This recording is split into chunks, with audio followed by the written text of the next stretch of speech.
You want to So that's Chris Anderson's take on the current problem with advertising, which is often the revenue mechanism behind journalism, for example. But he proposes a very interesting alternative, which is what he describes as ads worth spreading. So I don't know how many of you are familiar with TED. I'm assuming probably all of you, but recently you may have seen that they started introducing advertising into the talks, but instead of at the beginning, they've put them at the end. And instead of being something you don't have control over, you continue to have control over it. But the interesting thing is they've also really carefully vetted these advertisements to ensure that they are supporting products or ideas that are aligned with the values of TED. And additionally, instead of making them quick 30 seconds, they often are really well-constructed 2-minute, even 5-minute advertisements. And the rate at which people are watching these advertisements is remarkable, often because they're better than the talks that precede them. And so, there are ways, I think, to be creative about monetizing or maybe helping journalism generate revenue, and some of these new approaches ought to be considered as we try to understand our customers and as we try to recognize the shift between, a leaning back, passive consumer of information, sort of like a recipient of charity, whom we expect simply to be not an agent in their own lives or in the situation or a voice in the conversation, but simply someone who is receiving.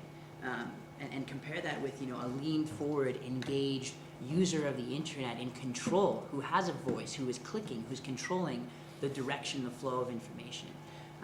So I think the big lessons learned here are that customers are really active agents. They want to connect directly.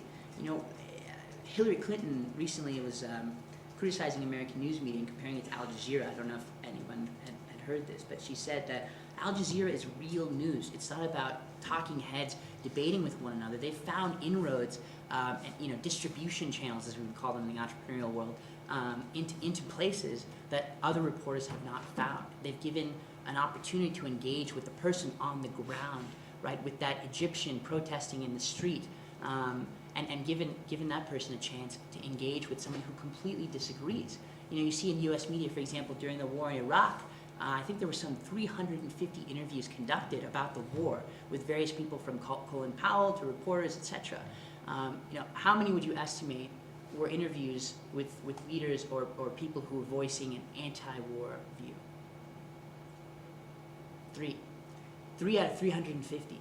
So, clearly there needs to be room for debate, there needs to be room for dialogue, that needs to adjust, I think, to some degree. And finally, it's about how can we find creative ways to generate revenue so that we can scale our approaches, at least when it comes to information sharing. And hopefully that's aligned with the values that we're trying to promote. So that's really it. I'm happy to answer any questions if there are any, but I think it'd be much more interesting to see what everybody else thinks and kind of discuss this. So,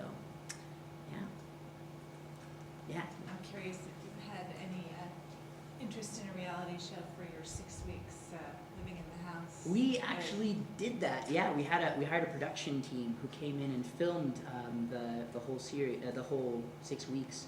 And if you want, I have a 3-minute trailer that I could show as well. That might offer some insight. But is it going anyplace yet? Or? Is it going to be scaled up to a really big audience? Well, we've been approached by some folks who would like that to be the case, like the Discovery Channel, and But I think the challenge for us is also in maintaining control of the content, because ultimately what we're here to do is to accelerate the development of entrepreneurs who are trying to address these global problems. And some of the difficulty with working with TV is they want to control the characters. They want to control. They came in and said, okay, we need to pick people who are attractive. Like, no way! We're not looking at physical attractiveness as a criteria for selection. So these are some of the issues. Can you please serve them a lot of alcohol? Exactly. Yeah, product placement. Right. So there are ways to do these things, but again, it has to be with partners with whom you have aligned values. And so there may be opportunities for that in the future. And I think we've recently become partners with HP. We've had some conversations with Dell, and they're really interested in helping us to sort of scale this and fund the development of a real great series, which would be fantastic exposure for these entrepreneurs doing wonderful work. It's I think it's it has a future, but it's very much at the infancy. It's at an infant stage. I have a question.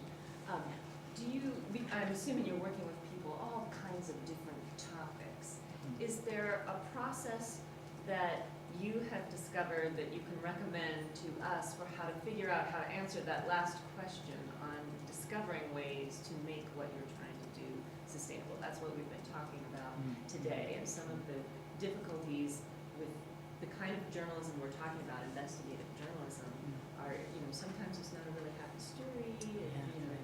We're bringing people news that isn't always, fun. So we've been talking a lot about what is the value of investigative reporting and what is the worth of it and how do we build things. So I'm wondering if there are steps that you would recommend that we take and try to answer that question. Yeah, that's a great question. I think one of the things that we can learn both from Nameka and from Jasmine, who were the founders of this radio show program, the reality TV series Afghanistan, were that the information that they were presenting was empowering, actionable. It was something that could be done, right? You could watch this show and understand how Miriam, who started this pickling factory in Afghanistan, as a woman in Afghanistan, right, without rights, was able to start a viable company, a business that franchised and replicated and grew, and felt empowered to do the same, right? Or as a farmer, you understood how much to sell cassava root for at the market, or that kind of thing. I think increasingly, value that's created should be about action, and should be about helping people to take action. Because the difficulty is, you see a news report and you sit there, and if you're a caring, decent human being, you wonder, what on earth can I do, right? And you have limited money, maybe you have limited time. I'm not sure. This is something we've all been talking about. I think that has always been the weakness of investigative reporting. You would have some big story and it would get people upset, and then whatever it was would die on the vine because there was no clear path for them to take to change. Sure. Whatever it was, you could just reveal.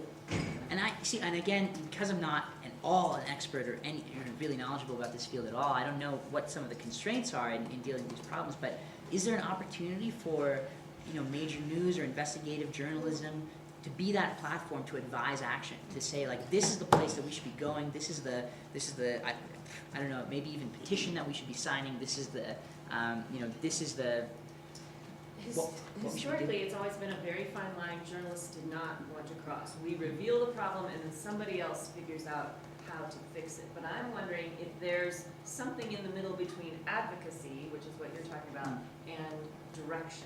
So to say, we're not going to tell you what to do, but we're going to give you the information you need to decide what to do, and here is the obvious path to take. And so maybe it's a product or an organization that allows people to come together and take the action. Can I offer one comment on that? I mean, one of the things I've often had, and I've had this conversation with friends all the time and fellow communicators, is, we're bombarded with bad news. And investigative journalism, we can investigate the bad news or the problem, but also investigate the people who are working to create those solutions. So maybe it's a matter of not just covering the troublemakers, but covering the people who are actually making, spending more time covering the innovators. And there was kind of in the late 90s a movement to say, okay, we're not going to just report the bad news, but we're going to do the solutions too. So we go out and interview,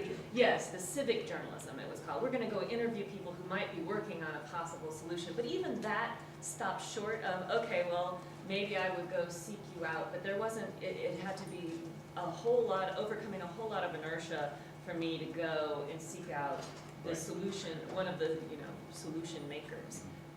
I think with technology, we could really, what were you going to say? Well, I think actually something like Facebook may be the answer, that it's a little bit out of our comfort zone, but that you set up a group where they start talking and coming up with the solution. All the people who engage in your stories suddenly become a group of people who talk about solutions together. And so then you're not actually carrying out the solution, but I wonder if that's, social media is the answer. That's Well, even a step short of that, you can do things like present, I mean, one of our funders who wants to fund our parent site to a greater extent wants to fund it, but wants there to be an advocacy component, and we're not comfortable with being advocates. But what we said we could do is say, parents, if you want to take action, here are the organizations you can go to, and present organizations on both sides of an issue.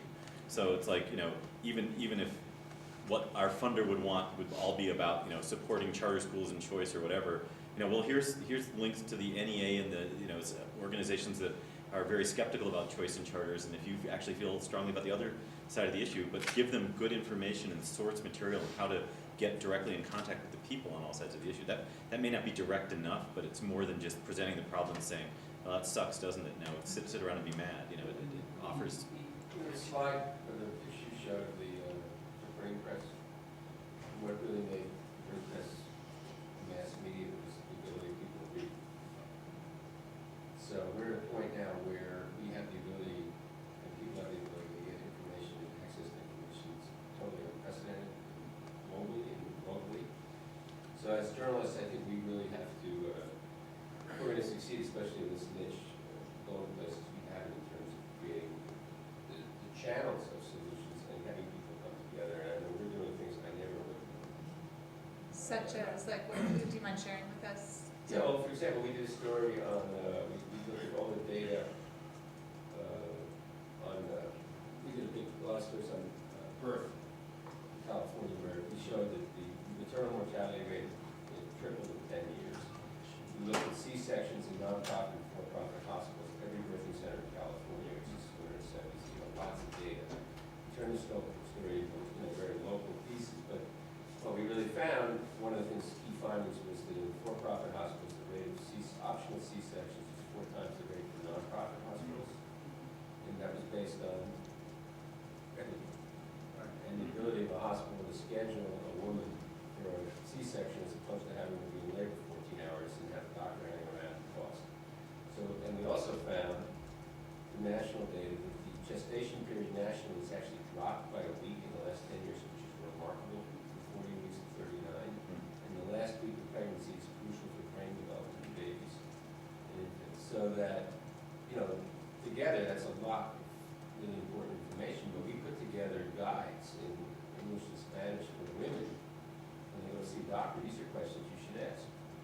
Now, I don't know if that was the solution, and we also pushed those stories out non-traditionally to not only traditional news outlets, film, TV, radio, but I mentioned this earlier, places like Mommy Blogger and Lamont's, the homepage, gave it to them. So we were going to where the audience was and connecting, the conversations, and that was the first step. But I'm as traditional, I guess, as most of you probably, but as you can be.